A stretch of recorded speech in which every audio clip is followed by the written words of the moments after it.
Olá, pessoal. Este é mais um episódio do Farol da Baixada, o podcast do Sindicato dos Bancários de Santos e Região. Nós estamos aqui hoje com o Sebastião Neto, né, Neto? Ele trabalha, coordenador do IPP, depois eu vou perguntar para você o que significa, e vem falar com a gente sobre a questão da Comissão Nacional da Verdade. Ele era o representante que dizia respeito aos trabalhadores, né? O G13, não é isso? E vem conversar sobre a importância da Comissão Nacional da Verdade, o que foi apurado e o trabalho que está sendo desenvolvido até hoje. Tudo bem, Neto? É um prazer tê-lo aqui conosco. Vamos lá. E estou aqui também com o Ricardo Saraiva, Big, que é secretário-geral do Sindicato dos Bancários. Deixa eu só falar aqui, eu acho que nesse momento é muito importante a gente fazer uma homenagem ao companheiro Nivaldo, que aqui na Baixada Santista, aliás, no Sindicato dos Bancários, todo momento ele chegava na gente e dizia, pô, vamos tocar essa Comissão da Verdade, que continuar, então, o Nivaldo presente aqui com a gente, que foi um companheiro que levou a Comissão da Verdade aqui na Baixada Santista com muito afinco. Nivaldinho, que era grande, né? Que era grande, Nivaldinho, ele chamava em São Paulo, Nivaldinho. Exatamente. Maravilhoso. Então, Neto, bom, eu acho que a gente pode começar com essa questão, né, da Comissão Nacional da Verdade, lembrar aqui para o pessoal que está assistindo a gente do que se tratava, quando que foi fundada, criada, na verdade, quando terminou, a que se propunha. Então, a Comissão Nacional da Verdade, ela foi feita por pressão do exterior. Ela não é uma decisão nem do governo, nem do parlamento, nem do judiciário, nem do Estado brasileiro. Ou seja, ela é uma imposição da Corte Interamericana por causa dos 47 corpos desaparecidos da guerrilha do Araguaia. Então, ela é uma punição que aí faz-se um acordo e o Estado, não é? Monta uma coisa qualquer. No caso, foi chamada Comissão Nacional da Verdade para levantar os crimes da ditadura. A própria composição da comissão ele era muito ruim, vamos dizer assim. Eram 7 membros, um ficou doente, um outro ficou muito irritado com o funcionamento, renunciou, e depois foi recomposto, no final tinha 6 pessoas. Tinha um cafajeste, que era o Zé Paulo Cavalcante, que ninguém sabe como foi parar lá até hoje. Parece que foram confundir o nome dele com os Cavalcantes comunistas de Pernambuco. O cara era um poeta que mexe com o Fernando Pessoa, não entendia nada do assunto, era a favor da anistia como ela é, foi um desastre. Então tinha 5, vamos dizer. E dos 5, vamos dizer, 2 vieram uma atração muito tucana, que é o Zé Carlos Dias e o Paulo Sérgio Pinheiro. Não são más pessoas, mas tem uma visão um pouco, assim, tudo que a gente possa propor ser revanchismo. Então tem um episódio muito famoso com os familiares, o Ivan Seixas conhece bem isso, a Suzana Lisboa, a Melinha Teles, o Del Roio, que são os principais, que estão vivos ainda, né, que começaram essa questão dos familiares desaparecidos, que não podia... O Lula tinha acabado de chamar, o Obama tinha chamado o Lula de esse é o cara. Você lembra desse episódio? Então eles falaram, mas não vou mexer muito nos Estados Unidos, as relações estão ótimas, o governo Lula está numa boa, tem uma relação... Né? E não só eu, como essas pessoas que eu citei, isso não tem conversa. Tinha que falar, vamos falar por quê? Porque tinha um famoso livro do DOPS, que a Comissão Estadual de São Paulo resgatou, tem um trabalho da Maria Carolina Bissotto, está na internet agora, que tem digitalizado quem entrou no DOPS. E tem reuniões muito estranhas, tipo assim, as pessoas entraram 4 horas da tarde, 6 horas da tarde, não saíam mais.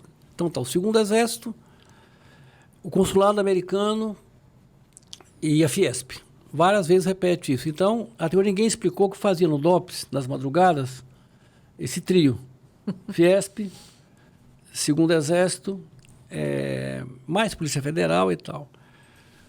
Então, essas coisas incomodavam muito parte da Comissão Nacional da Verdade. E outro detalhe, como eu estou no Sindicato de Trabalhadores, acho que é apropriado falar isso. Não havia nenhum estudo sobre trabalhadores na Comissão Nacional da Verdade. Já tinha mais de um ano de funcionamento da comissão e não havia discussão sobre trabalhadores. Havia questão da luta armada, das mulheres.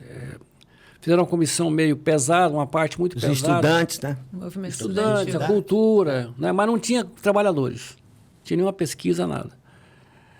E aí o Adriano Diogo, o Ivan Seixas era coordenador da comissão estadual, o Adriano era o presidente. Fizemos 2 seminários na Assembleia com todo mundo. Pensa alguém que participou de alguma luta nos últimos 40 anos. Chamamos todo mundo. JOC, ACO, Pastoral, Luta Armada, Sindicato, Osasco. Chamamos todo mundo. E fizemos um baita painel, né? Recuperamos o Martinelli lá da década de 50, né? Ibrahim, todo mundo foi. E mostramos a doutora Rosa Cardoso, que era naquele momento a coordenadora, porque a coordenação da Comissão Nacional era rotativa, que nós tínhamos estrutura, possibilidade. Por quê? Porque nós tínhamos um grande apoio da Comissão Estadual da Verdade, Rubens Paiva, que era coordenado pelo Adriano Diogo. Foi uma generosidade absoluta, ímpar, completa, né? Com esse trabalho. Embora a Comissão Estadual, a prioridade dela fosse todos os mortos ou desaparecidos de São Paulo, ou que militares em São Paulo foram mortos desaparecidos, ou de São Paulo que desapareceram em outro lugar, essa era a prioridade 0. Tudo que era paulista era para ser levantado. Foi uma coisa de louca aquela comissão. Teve audiência de bem cedinho, audiência à noite, uma loucura que o Adriano fazia, né? Mas nos apoiou muito nisso aí. E nisso, num acordo com a Comissão Estadual, com a Comissão Nacional, através da doutora Rosa, foi criado o GT13. Então, o Grupo 13, ele começa em abril, maio de 2013 e tinha até setembro para acabar o trabalho. Era uma loucura. Por sorte, depois da Dilma prorrogou mais um ano. Então, ficamos com 1 ano e alguns 6 meses para fazer todo o trabalho. Então, ficou uma situação muito delicada, porque embora a gente tenha feito vários atos em vários estados do Brasil, com quem foi possível, né? Não havia estrutura. Então, o Adriano fez um acordo com a Comissão Estadual e pensamos uma grande empresa de cada grande concentração de trabalhadores do estado de São Paulo. Então, no Vale da Ribeira chamamos a Embraer, podia ter chamado a GM, podia ter chamado outras. Aqui na Baixada, a Companhia Docas, podia ser a Petrobras, podia ser a Cosipa, decidimos como chamar Docas, né? Em São Paulo, a Liperti, uma fábrica muito estranha, porque de 86 a 89, quando nós da oposição nós conseguimos organizar dentro da fábrica, fazer as primeiras greves e tal, nós contabilizamos 12 mortes lá dentro em acidente de trabalho. Mas 12 mortes em 3 anos é muito morto. Muita coisa. Então o cara é eletrocutado, outro cai da ponte rolante, o outro cai do telhado, o outro a granada explode na sucata, assim. Só que nenhum deles morreu na fábrica. Igual a Rota faz. Ela mata e o cara morre a caminho do hospital, morre no hospital e tal. Ali perto o metrô, porque o metrô das companhias estatais, estranhamente até 2014, eu já não sei mais, mantinha no organograma da empresa divisão de segurança e informação, que é uma coisa meio secreta. O metrô tinha, talvez porque tenha sido o metrô tenha sido inicialmente uma coisa da ditadura, do governo federal. Depois foi passando o que era do Estado, o que era da Prefeitura, mas inicialmente era uma coisa do governo federal em São Paulo, lá no começo, a primeira linha azul, né? Bom, chamamos Osasco a Cobrasa, por causa da greve de Osasco, pegamos essas empresas e fizemos audiências públicas. No caso da Volkswagen, que era o caso que mais prometia, que foi achando documento. Então, assim, a Volkswagen tinha um sistema, 2 ou 3 episódios muito rápido. Ele tinha uma coisa chamada boletim de ocorrência, igualzinho o boletim da delegacia. Quem, indiciado, não sei o quê. Se o cara tomava uma cachaçinha a mais, tinha um BO. Se sumia um alicate, tinha um BO. Mas tinha material pego do PCdoB, material da Convergência, material da AP, material do Partido Comunista. E um caso muito grave, que nos cheiramos longe, né? Que era o caso do cara ser preso de forma ostensiva dentro da fábrica, à vista dos outros trabalhadores. São 2 casos muito... Na verdade, são 7 companheiros do Partido Comunista. 3 migraram, os italianos e espanhóis migraram. E os outros tinham morrido, só tinha vivo o Lúcio Belentani e o Henrique Plage, que na verdade é Heinrich Plage, o nome correto, né? Eles nós demoramos a descobrir, demoramos uns meses para achar ele.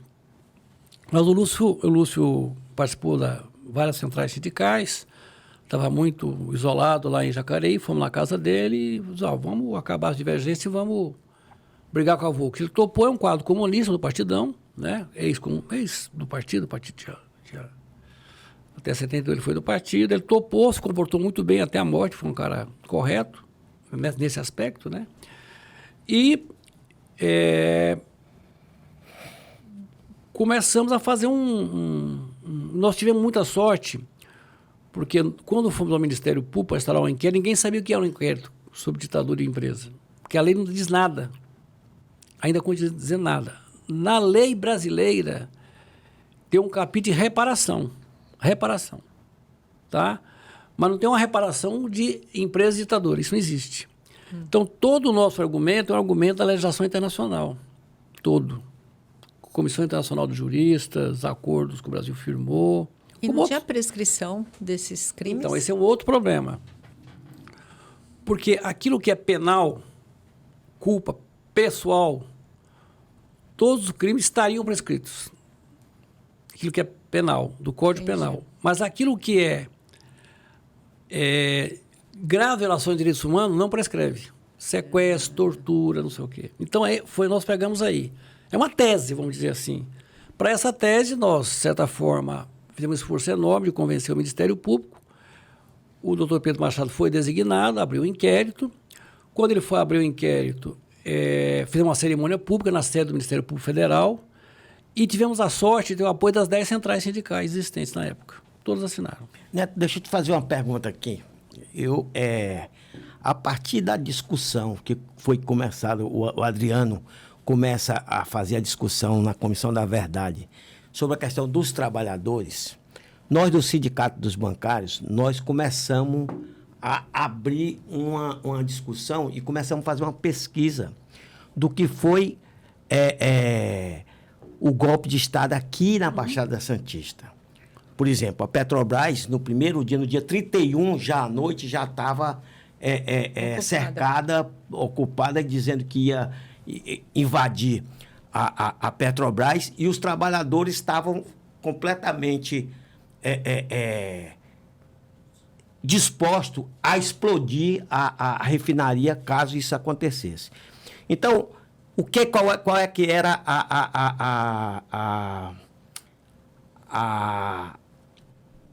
a fala do governo, dos militares? Que aqui na Baixada Santista tinha, como é que diz, vários grupos armados e tudo mais, e isso era uma balela, né? E aqui todos os sindicatos tiveram intervenção. Todos os sindicatos, porque aqui naquele momento tinha o fórum de debate sindical, que todos os sindicatos participavam de todas as assembleias, de solidariedade, enfim. Eu quero saber o seguinte, nós fizemos, inclusive, resgatamos a questão da história dos bancários em uma revista. Eu vi no lançamento. Você viu no lançamento, eu sei que nós tivemos uma revista dessa. Não, algumas. Algumas. Então, e isso foi o que a gente conseguiu resgatar do ponto de vista... Eu queria saber como ficou, porque depois que terminou oficialmente a Comissão da Verdade, nós continuamos trabalhando nesse sentido. Sim. O que avançou do ponto de vista aqui da Baixada Santista? Então, por exemplo, a questão da DOCAS, essa questão... Então, o companheiro Antônio Fernandes Neto e a Adriana Gomes dos Santos escreveram um primeiro livro sobre a greve de 80 aqui. Nem os pombos pousaram no cais, que o grande liderança era o Nobel, né? Nobel. Que está na capa do livro, etc. e tal. Depois, um trabalho muito, muito militante do outro neto, que não sou eu, Antônio Fernandes Neto, não sou eu, ele fez um livro muito documentado sobre a cooperação da DOCAS com a ditadura, muito documentado. Tem, por exemplo, um documento incrível, o Golbery assina um bilhete, não é um ofício, um bilhete assim, 3 linhas, cancelar o acordo salarial. Golbery, Boto Silva. Da Docas. Da Docas. Em 64 ele cancela o acordo de 63. Então voltou a dupla jornada e os caras perderam mais de 30% de salário. Um negócio de doido. Só que ele conseguiu também, o relator da diretoria, a diretoria não tem a menor ideia como ele conseguiu isso, né? Mas ele conseguiu.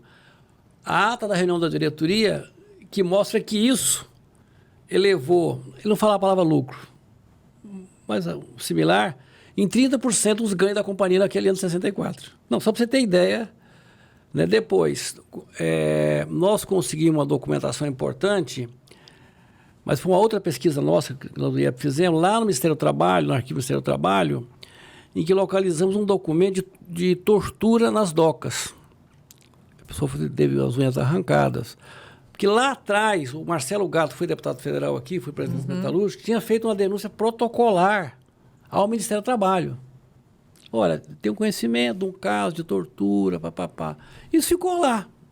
E nós achamos esse documento no meio do galpão de 100 metros de documentos por 5 de altura e 3 de largura. Uma sorte, entre aspas. Tinha uma pesquisa, mas teve uma sorte. E a Docas, nós conseguimos provar, nós aí a pesquisa, não nós, o conjunto dos pesquisadores, que a Docas foi o quartel-general do golpe em Santos. O quartel. Onde a equipe militar veio, se instalou para controlar a cidade, foi na Companhia Docas. Né? Tem muita documentação, muita documentação. Bom, a questão do Raul Soares, será que tinha vínculo com a Docas? Então, é assim, foi instalado um governo militar em Santos. Um governo militar. Depois foi até Erasmo Dias. Do comando Erasmo Dias. Mas ele já era um ajudante qualificado, vamos dizer assim, e conhecedor do território. Né? Tanto é que ele está envolvido na morte do Bacuri, na prisão do Travasso aqui embaixo, Zé Disseu. O Zé Disseu passou do Travasso e o outro passou por aqui. Um lugar que eles têm aqui, tem um lugar que a água entra e sai da cadeia. Aqui desses portos, desses fortes aqui deles, né? E a morte do Bacuri foi nesse período. Depois, né? Em 71 já. Então, assim, Santos é uma cidade dominada militarmente e o QG foi a Companhia Docas. Qual é o problema no caso das Docas, particularmente? O problema é que, na escala de crimes de cooperação de empresas com regime autoritário, com ditaduras, tem uma quarta ou quinta categoria muito grave, que é vantagens econômicas. Porque uma empresa tem uma ditadura, chega lá uma equipe de repressão querendo prender alguém, você é um empresário, o que você faz? Você fala, tudo bem, tem alguma ordem judicial? Não tem, vou chamar a pessoa, não é isso? E a pessoa, ao ser presa, a empresa fica com um documento, um registro que, olha, familiar, olha, a pessoa veio aqui, prenderam. Mas quando a empresa faz como a Volkswagen fez, que permite que a equipe de captura entre no local de produção e vá prender a pessoa no posto de trabalho dele, é outra gravidade. Porque, na verdade, o que eles fizeram? Eles fizeram uma coisa de terror dentro da empresa. Então, os 12 presos dentro da Volkswagen, do Partido Comunista, foram presos assim. E nós conseguimos um depoimento do companheiro Braz, que é o presidente dos aposentados químicos de São Paulo, que ele trabalhava ao lado do primeiro preso. Ao lado, na mesma bancada. Ele viu. O Lúcio, depois que ele ainda apanhou. É engraçado porque a gente, quando apanha pouco, não fala que é tortura, né? Os ex-presos têm essa coisa. Você foi tortura? Não, eu só apanhei um pouco. Não, apanhei só uma noite. Nossa. Tem até vergonha de falar que foi tortura, né? Muito comum no nosso meio isso, né? Ninguém fala, eu fui torturado. Fala, uma noite lá de congesta, 2 dias, depois passou, depois voltaram, né? Tal. Então, e as esposas, tanto do Lúcio como do Plag, que é outro presidente da Volkswagen, é um caso até curioso, que é bonito falar do Plag. A esposa dele, muito inteligente, ela ia todo dia na fábrica e dizia assim, desde o primeiro dia, olha, meu marido veio trabalhar, os colegas falaram que ele marcou o cartão, picou o cartão, ele não voltou para casa. O que aconteceu? Não sei o quê. Isso foi 46 dias. No 47º dia, fala, ó, vai no lugar lá no Sena, na Praça Largo General Osório, ele está lá. Era o DOPS, né? Porque ela falou que queria entrar com pedido de seguro de vida dele depois de 30 dias. Então ia ser um problema jurídico a resolver. O cara não morreu, ele entra com seguro de vida, a empresa tinha que dar explicação, né? E ele foi muito torturado esse dia que ela foi lá com a criança, com o menino dele, né? Que já é uma pessoa mais de 50 anos agora. O Plag é mais grave, porque o Plag, ele tem uma mulher que é uma mulher fantástica, está com 86 anos, dona Neide Plag, mora lá em Rio Preto, é fantástica, é um militante incrível. O tal do Giomelli, que é o diretor da Volkswagen, vai na casa deles 6h30 da tarde e fala que ele viajou. Mas já nos dias anteriores, como o partido foi caindo, ele tinha combinado um código com ela de todo fim de manhã, todo fim de tarde, ligar, falando, como é que estão as crianças? Está resfriado? Está bem? Um códigozinho lá. Ele não ligou essa tarde. Ela percebeu que podia ter dado merda, como deu, né? O cara parou lá, falou que ele tinha viajado, porque pintou uma necessidade. Falou, mas não ligou para mim, não veio buscar roupa. Ela foi construindo uma historinha para o futuro. E ele ficou 4 meses sequestrado. O Lúcio, 47 dias, e o Plag, 4 meses sendo torturado no DOPS. 4 meses. Tá? Então, nós tivemos esses depoimentos. Tem uma matéria, quem quiser ver na internet, do Isto é Dinheiro, muito boa, que tem um depoimento tanto do Plag como da dona Neide. É incrível. Volkswagen Ditadura vai aparecer isso aí. Da Isto é Dinheiro, né? E é engraçado também como esse movimento nosso de abrir o inquérito foi... Tem matéria boa no Valor, tem matéria boa no Globo, tem matéria boa no El País, na Reuters. Fomos conseguindo, sabe? Tivemos muita sorte, porque no dia que nós entramos com a representação, com as 10 centrais assinando, foi numa quarta-feira ou quinta. Na segunda, tinha saído o escândalo dos gases da Volkswagen nos Estados Unidos. Falsificaram mais de 1 milhão de carros lá. Diretores foram presos. Né? Emissão de gás tem um episódio na Netflix muito bom, chama Emissões Mortais. Na Rota do Dinheiro Sujo, Emissões Mortais. É fantástico, muito bem feito documentário nos Estados Unidos, que a Volks tentou, só que os concorrentes devem ter percebido, a GM, a Ford, sei lá, a Chrysler, deve ter denunciado eles e pegaram ele com a boca na botija lá, falsificando gases. Então, quando deu o escândalo aqui da Volks, todas as agências internacionais vieram em cima. Então, deu uma dimensão para nós, não esperávamos. Como é que ia esperar que a Reuters, a Canal 4 França, a RAI, todo mundo veio falar com a gente. A gente ficou importante, não tinha nem tempo de falar com a imprensa internacional. Era ridículo.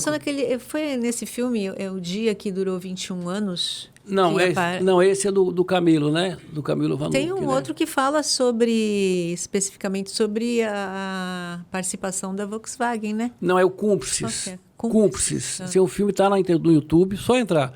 Volkswagen Cúmplice Ditadura. São 44 minutos, mas é muito centrado na figura do Lúcio. A Deutsche Welle, a TV, é uma TV pública alemã, foi um documentário muito bem feito, mas ela optou editorialmente por sentar na figura dele. Foi uma opção editorial, né? Porque a Volkswagen não foi só o PC que caiu. Primeiro foi a AP, depois o PCdoB, depois, nos anos 80, a Convergência, todo mundo, e os sindicalistas. Sim. Tem um episódio muito engraçado, porque o Lula um dia chega na porta da fábrica e fala assim, olha, vocês têm que tomar cuidado com as câmeras aí, porque o Coronel Ruge está vigiando vocês. Falou isso. Aí passa o tempo, a gente vai no DOPS e acha o relatório da Volks falando que o sindicalista Luiz Inácio Lula da Silva, já era presidente, foi lá e aí denunciou e tal. E esse Ruge é um cara que controlou a segurança da Volkswagen de 69 a 91. Ele foi depor lá no inquérito, depois de... Fizemos cartório, fizemos tudo, o Adriano fez tudo direito, ele apareceu lá com 91 anos, já morreu ano passado, né? Ele foi lá e, como ele estava um pouco surdo, estava com uma saúde muito boa, assim, espigadinho, velho, durinho e tal. Ele estava surdo e ele terminou a audiência e falou assim, o advogado dele, só que falou muito alto. Ele não perguntou da arma. Coisa de velho, né? Não se perguntou da arma, né? A gente ficou assim, mas o procurador preferiu Que não... arma? Então, a arma é uma arma que o Lúcio fala que quando ele foi preso na bancada de ferramentaria, ele sentiu uma arma nas costas dele, um cano, né, nas costas, virou, tinham 4 caras do DOPS, seguraram ele. DOPS ele soube depois, que estavam civis, né? E o Coronel Rude com uma arma que ele falava de... O Lúcio, um cara, teria hoje quase 80 anos, então, antigo. Então, ele fala que tinha um parabelo. Parabelo é uma arma longa, né? Tal. Coisa de antigo. Coisa de antigo, né? Garrucha, essas coisas, né? Então, e essa é a tal da arma, que ele tinha muito medo. E o procurador, infelizmente, não perguntou. Mas tudo bem. Mas o que eu estou dizendo? A minha teoria é muito simples. Aonde procurar acha? Das grandes empresas, tanto é que o cartaz que nós fizemos em 2015, 2016, lançando a campanha Reparar Já, né? É um cartaz que tem, umas 40 empresas com seus logotipos. E uma observação embaixo. Essas empresas são parte das empresas apontadas no livro 64, A Conquista do Estado, do Dreyfus, que fez aquele livro, né? 64, A Conquista do Estado. E no relatório da Comissão Nacional da Verdade. São centenas. Aonde procurar, acha. O Ministério Público fez o quê? No caso Volkswagen, quando conseguimos um acordo, que nós achamos um acordo médio, ruim, porque a Volkswagen deveria fazer uma retratação pública. Ela fez na página 21 do Estadão, na página 23 da Folha, onde publica lá documentos perdidos, abandono de emprego. Como faziam edital de eleições de sindicato para a gente não ficar sabendo e tal. Então publica lá no meio de um monte de coisa, então não é bem uma retratação pública, né?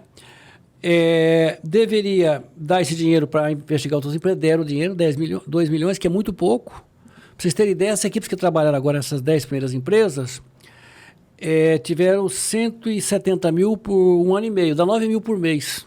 É nada para uma pesquisa. Nenhuma das pessoas que trabalharam ganhou nenhum centavo. Contratou estudante, pagou cópia, viagem e tal. Mas fizeram um trabalho espetacular.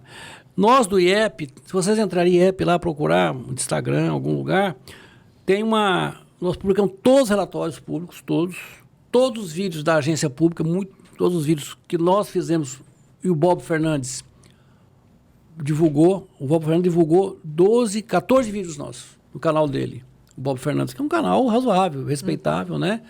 E a agência pública, agora no encerramento das pesquisas, em junho, fez uma matéria sobre cada empresa e uma geral. Então, você tem uma fonte, a agência pública, que é muito boa, tem uma matéria muito boa no Bob Fernandes, só entrar no canal Bob Fernandes, ou tem no IEP, você entrar lá no YouTube, vai ver muita documentação. Então, o problema agora é como continuar isso, né? Embora o clima político tenha melhorado, eu não tenho nenhuma expectativa de ajuda de governo. Não é essa a nossa praia. Nossa praia é organizar as pessoas, os trabalhadores, os vitimados, entidades de direitos humanos, sindicatos, as centrais sindicais, para fazerem parte dessa coisa nova no Brasil, que é a busca da reparação. Essa que é a ideia. Me diga uma coisa, me parece que a Comissão da Verdade, quando encerrou, tinha, assim, 29 recomendações para o Poder Executivo cumprir. Dessas 29, só 2 foram cumpridas e as outras, algumas parcialmente, outras não foram tocadas. Tanto que agora, inclusive tem a declaração do Silvio Almeida, né, que é o ministro dos Direitos Humanos, teve um lançamento de uma comissão recentemente para fortalecimento da democracia, para monitorar, digamos assim, o cumprimento das recomendações que foram feitas ao Poder Executivo e que não foram levadas adiante, né? Tá, vamos lá. O Mujica, quando saiu do governo do Uruguai, ele fez um decreto de 4, 5 linhas dizendo que se os crimes são imprescritíveis, a pesquisa não termina e as punições também. Fez um decretinho dizendo isso fica ligado à presidência da República. Pronto. A Dilma não fez nada disso. Não delegou a Casa Civil, não delegou a presidência, não delegou a ministra. Nós fizemos uma reunião muito grande, muita gente da Baixada foi, São José também foi muita gente, metroviários, metalúrgicos de São Paulo, da oposição, que tinham sido oposição, pessoal nosso, né? Fomos a Brasília, naquele dia que teve aquela reunião, mega reunião de juristas para apoiar a Dilma. Foi uma dificuldade enorme, porque o ministro da Dilma, o Cardoso, não respondia para a gente. Então, em vez da gente marcar uma audiência, nós avisamos ele que iríamos na audiência. sem marcar com ele. O dia tal, daqui a 37 dias, estaremos aí a tal hora para sermos recebidos pelo senhor ministro. Se ele pode ou não é problema dele, porque com 37 dias é razoável. Chegamos lá, estava aquela crise, que a Dilma estava para cair, não cai. Fomos na Presidência da República, Secretaria de Assuntos Federativos, exatamente para discutir isso. Como que faz para dar continuidade? Fomos ao Supremo. No Supremo foi ridículo, porque eles souberam que a gente estava no Palácio. Nós éramos 70 pessoas, não eram 700 pessoas. Cercaram aquela frente do Supremo com grade. Deixaram passar 2 pessoas, uma coisa assim inacreditável. 2 pessoas podiam passar. 2 pessoas. Podiam passar para ir lá no gabinete do Fux, que nem estava lá. Porque o canária do Fux, nós chamávamos de Supremo de canária, não é crime, né? É como pessoa, né? Não é ministro, né?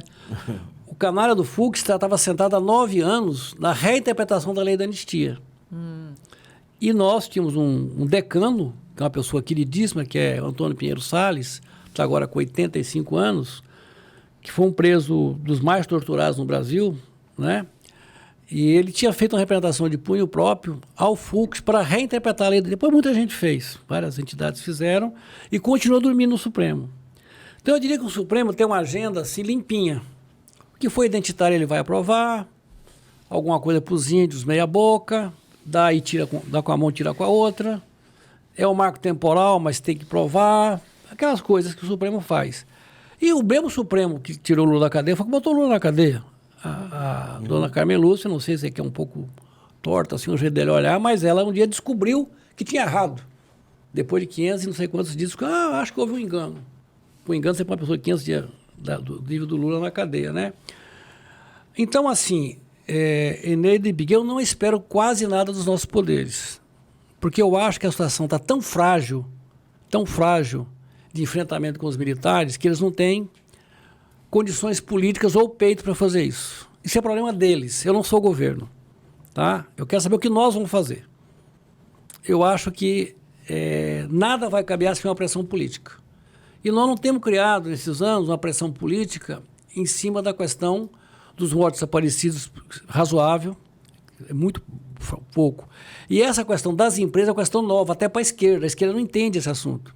A esquerda cita o Marx, que o Estado é um comitê da burguesia para lidar com seus negócios, mas não saca que os crimes cometidos pelo Estado são interesse das empresas, como é o marco temporal, como é tudo, né?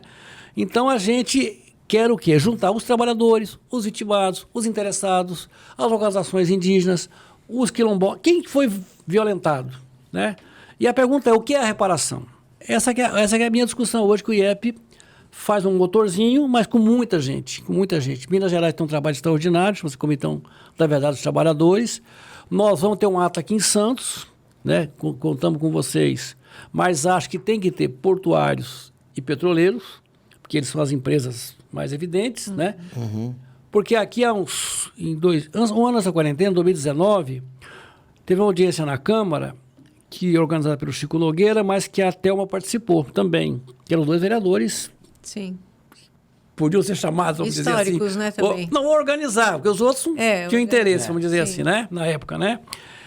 E nós fizemos uma espécie de um levantamento, trouxemos uma grande técnica da Fundacentro, a Arline Arcuri, uma pessoa incrível, que teve todas as batalhas de saúde dos trabalhadores nos últimos 40 anos, e ela fez um inventário, tudo que vocês conhecem aqui, DAO, Ródia, carbocloro, pó da China. Aí tem muita coisa. O estuário, a cava, os depósitos. Sim. Tudo isso tem. Então, exatamente, era necessário aqui em Santos ter uma espécie de eu propus na época, foi aprovado, o Chico Nogueira deixou a comissão em aberto, mas ninguém teve perna para tocar isso. Mas talvez um bom motivo para retomar o movimento sindical aqui é retomar os crimes das empresas na Baixada. Ponto. Os crimes. Aí vamos levantar tudo. Eu acho que se a gente conseguisse produzir pelo menos um dossiê, aí quem puder toca. Eu fiz várias, inclusive fiz reunião do pessoal da Roda no sindicato de vocês. Mas eu não tinha perna, eles também não tinham. Aquilo lá é uma coisa eterna, que vai, não vai, né? Porque uma das grandes discussões que vamos fazer agora, esse ano, é como as empresas eludem, como que elas fogem da reparação. Então, se você for olhar no Brasil, vê o que a Vale faz. Senta à noite na televisão, tem propaganda Vale, Inhotim, jardins, criança brincando, passarinho voando. E as barreiras... Né? Caindo. E a reparação efetiva, Não existe. o mar, os rios, as fazendinhas, a mulher que vendia 5 galinhas por mês, a mulher que fazia pastel, o cara que tinha 2 vaquinhas, eles estão fodidos. Então, assim, ou a gente... Eu não sei nem bem se é a esquerda. As pessoas com algum nível de consciência, com a visão progressista, humanitária, é que nem essa crise lá de Israel agora. Não é um problema da esquerda, é um problema da humanidade. Não é possível que se permita que a pessoa fique sem água, sem remédio, sem eletricidade e criança com fome. Tendo comida... É uma questão humanitária, né? A 1 quilômetro de distância, só deixar passar. Hoje eu vi no rádio, tinha 200 caminhões parados na fronteira para poder entrar. Né? Mais Então, de 3 mil palestinos já morreram, 1.400.000. Então é uma questão que a gente tem que sensibilizar a sociedade para isso, entendeu? E os crimes vão passando o tempo, vão sendo... Por isso que as empresas têm estratégia para eludir, para fugir. Então, eu acho que essa é uma questão para nós todos. Temos que continuar essa batalha, ver, cada um pode fazer. Agora, as nossas pernas são muito pequenininhas. A gente vai... muito. A gente é uma espécie de um grilo falante, vamos dizer assim, no bom Porque sentido. elas... existe um livro, eu não sei qual é o autor, mas eu acho que é da década de 80, Crimes Corporativos. Sim, Então, ali mostra claramente diversos exemplos, diversos crimes ao redor do mundo cometidos por diversas empresas, né, multinacionais, e mostra claramente que elas se evadem da punição. Não existe punição, porque não existe uma punição pessoal. Existe uma compensação. Você contaminou tal lugar. Custa tanto. Isso. E aquelas pessoas morreram por conta de câncer ou de qualquer outra coisa por conta da empresa. Existe uma compensação financeira. Isso. Aquilo não vai trazer nunca, não vai reparar nunca. Uma coisa importante, né? Os grandes desastres, Fukushima, Minamata, o Golfo do México, né? Sim. Todas essas grandes coisas. Então, aí tem um problema muito grave que nós corremos. Podemos cometer um erro gravíssimo. Que é, em vez de discutir reparação, ter indenização. Mas é isso que acontece, né? Então, é um risco. No caso da Volkswagen, meio que aconteceu isso. Então, eles deram... A Volkswagen, em 2017, falou, eu tenho 33 milhões. Bom, só de 2017 para 2020, quando foi pago, já desvalorizou uma parte do dinheiro, tá? Não foi dolarizado. E fizeram a Volkswagen uma coisa muito sórdida. Ela pegou as principais lideranças dos vitimados, chamou eles num canto e falou, vocês querem dinheiro na mão ou querem ficar 30 anos para receber, seus netos receberem isso aqui, seus bisnetos? E isso, vamos seduzir os companheiros. Tive uma briga muito forte, que foi criada uma associação, e essa associação, no final da coisa, levou metade do dinheiro. E teve um outro problema. Por quê? No dia 12 de maio de 80, foi o dia que terminou aquela greve que tornou Lula grande liderança, a greve dos 40 dias, ou 41 dias, a greve terminou no domingo, dia 11 de maio. No dia 12 de maio, uns 4 mil pessoas que queriam fazer greve, porque greve é a sessão sindical, você sabe disso, né? Tem autor que não quer acabar com a greve nunca mais, né? 10 caras, 20 caras, 50 caras. É uns 4 mil em São Bernardo. Esses caras, quando voltaram, foram demitidos. Tanto é que em São Bernardo, todo mundo sabe, quem foi demitido a 12 de maio de 80 não arrumou mais emprego em São Bernardo. É um carimbo na carteira, 12 de maio. Né? Na Volkswagen, foram umas 450 pessoas. Isso, do ponto de vista da OIT, é um crime contra a organização do trabalho. Você não pode demitir em massa numa greve. Tá? Sim. E nós tivemos essa associação criada pelos vitimados da Volkswagen, apoiando a tese que essa demissão era trabalhista e não era política. Só que eles pegaram dos 36 milhões e meio, 16 milhões e meio, para dividir por 50, não por 500. Sim. Então, essas coisas têm esses percalços. Eu recomendo muito um texto da Maria Cristina Fernandes do Valor Econômico. É incrível, nunca conversei com essa senhora, acho uma jornalista admirável, nunca vi, só vejo na televisão de vez em quando. Ela escreveu um texto que é o melhor texto sobre o acordo da Volkswagen, chama-se Reparação. Não, indenização não é reparação, um texto exemplar. Que ela pegou uma base jurídica e discute o que você está falando. Porque a empresa pode programar o crime. De certa forma, vocês são bancários, sabem disso, é o que o banco faz com o roubo. Ele faz um seguro, Paga uma empresa de segurança, um blindado, deu um problema, está coberto pelo seguro. Aquilo é parte da operação da empresa, já é ter o risco. O incêndio, não sei o quê, o crime, o furto, não sei o quê, entendeu? E isso que a gente tem que bloquear esse caminho no Brasil da reparação. O que é a reparação plena? A melhor pessoa que escreve sobre isso é a doutora Rosa Cardoso. Ela tem uma coisa, reparação é uma coisa plena. Tudo tem que ser reparado. Então, a rigor, quando os quilombolas hoje em dia do Espírito Santo dizem que eles não querem mais Aracruz no território, eles não estão preocupados se vai faltar emprego, se vai cair a renda, se vai mexer. Eles querem a terra dele de volta. A terra é nossa, envenenaram nossos 150 rios, meteram veneno em tudo, matam nossas criações, nós estamos morrendo de fome aqui, cercados por eucalipto, nós queremos que eles vão embora. É um direito deles. A rigor, é o que aconteceu na Raposa Serra do Sol. A rigor é isso. Como que o Ministério Público vai lidar com isso, não sei. Como a Justiça vai lidar com isso, eu não sei. E acho que só depende de muita força política para...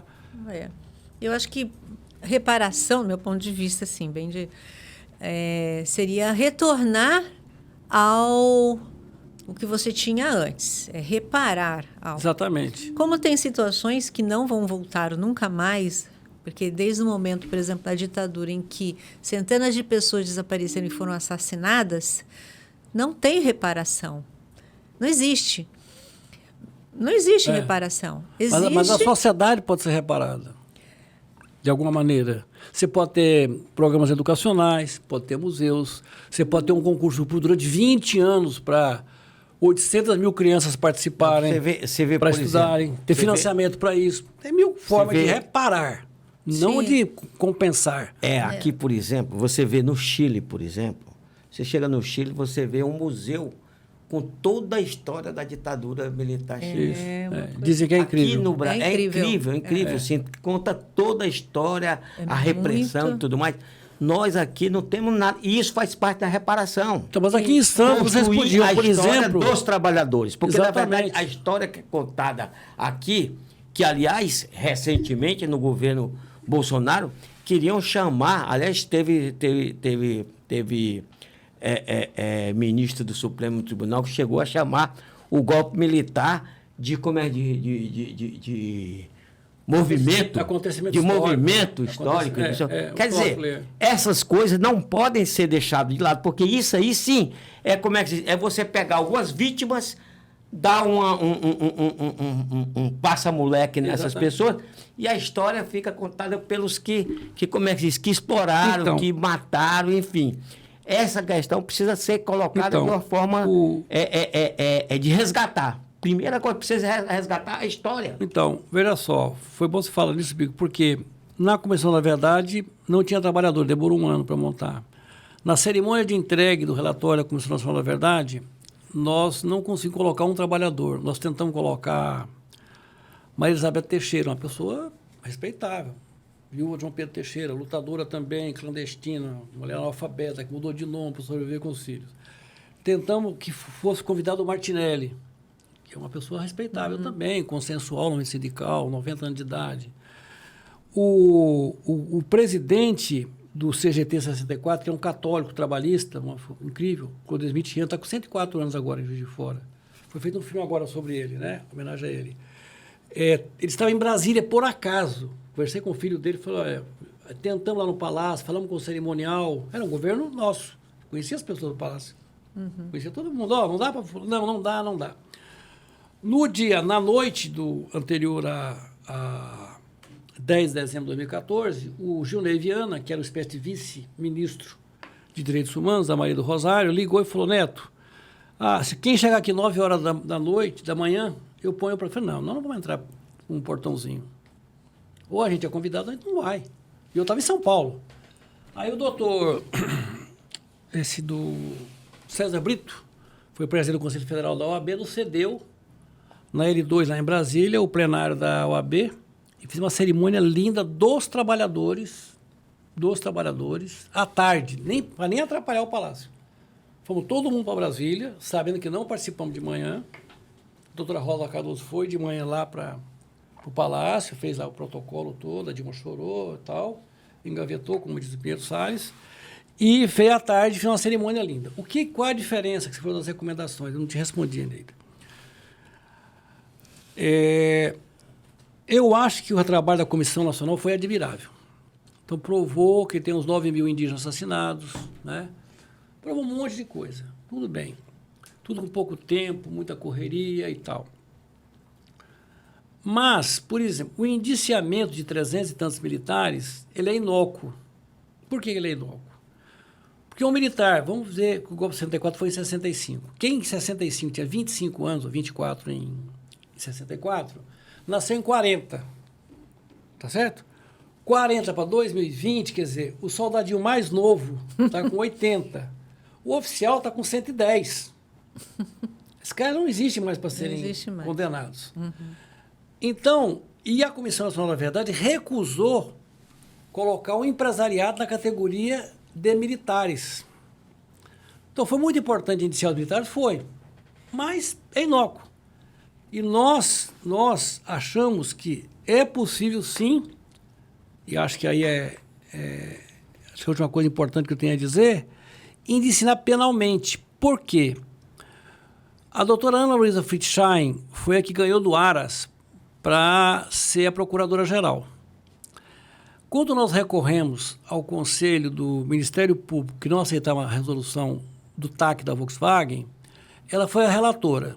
Tivemos 2 reuniões com a gente e no parecer dela, ela levanta ao Ministério Público exatamente essa tese jurídica. Se o crime é imprescritível, o criminoso tem que ser condenado. E se o criminoso é um civil que provocou o crime, ele pode pedir ao Ministério Público ficar atento com isso. Infelizmente, o Conselho Nacional de Direitos Humanos, no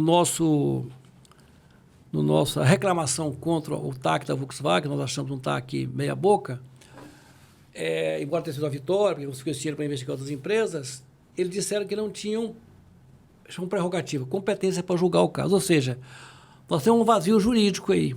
Então, se sair agora dessas empresas que estão sendo investigadas um termo de ajustamento de conduta que ninguém concorda, você não tem para quem recorrer, por incrível que pareça.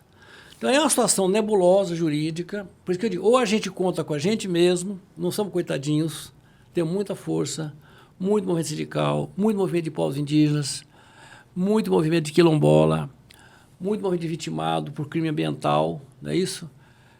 E vamos fazer em cada estado do Brasil onde as empresas atuaram, Volta Redonda, Paraná, aqui na Baixada, vamos fazer um ato de construção no Fórum Verdade, Justiça e Reparação. É uma batalha que está mal começando.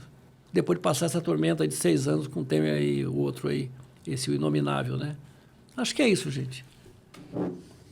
Tá bem? Não é isso. Importante, acho que é importante para a gente trazer, eu acho que como você falou, Ricardo, você também, né, trazer à luz, né, fatos, né, que aconteceram contra os direitos humanos, na verdade, contra a sociedade, contra o país, e que as pessoas tenham claro do que aconteceu para que isso não se repita, né? Porque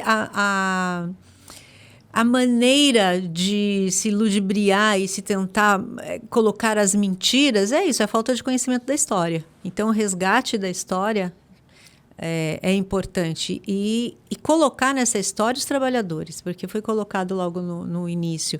Fala-se muito dos estudantes, né? Com todo respeito, os políticos, Brizola, claro, Arraes. Mas foram quem todos. movimenta o capital são os trabalhadores. E foram todos. E é uma coisa quem foi a repressão, aqui a repressão se deu nos trabalhadores. A minha teoria é que o golpe foi um golpe contra as classes populares dos trabalhadores. Exatamente. Claro. Para conter o avanço tanto deles, que logo no golpe, logo no início, houve intervenção em mais de 500 sindicatos. Então, assim, você tem que quebrar a espinha dorsal da organização dos trabalhadores para poder fazer, né? E a gente teve que conviver uns 40 anos com a pelegada, né? Então, não tinha nem como demorar mais de um ano para ter um grupo de trabalho que representasse os trabalhadores, né? É incrível. Então, assim, esse lado, inclusive, da história tem que ser reparado. Então, a nossa proposta é o seguinte, é o que nós tentamos, nós conseguimos.